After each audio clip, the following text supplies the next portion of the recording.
Trip mo bang umakyat ng bundok? Handa ka ba at nasa kondisyon ng iyong katawan? Gusto mo malaman ang gagawin? Heto ang ilan sa mga tips para sa iyo. Basic Mountaineering 101. Tip number 1. Mag-exercise. Hindi biro-biro ang pag-akyat ng bundok. Kailangan mong maging fit para sa pagkahaba-habang daan na aakyatin mo. Mag-exercise at ikondisyon ang sarili para dito.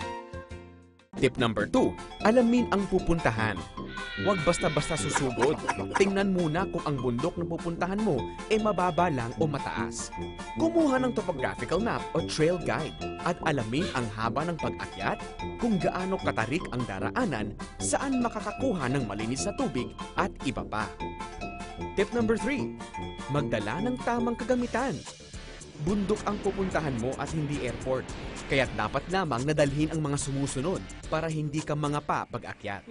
Backpack, climbing shoes, map, jacket para sa paiba-ibang panahon sa bundok, tubig na mga half-gallon ang dami, trail food, at syempre, tent.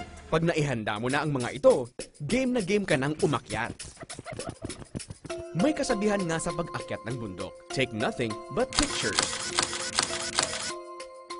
Leave nothing but traces, and kill nothing but time. Tandaan, ang Diyos ang may likha ng lahat ng iyong mga nakikita. Magiging masaya kaya siya kung sisirain mo lang ang kanyang obra?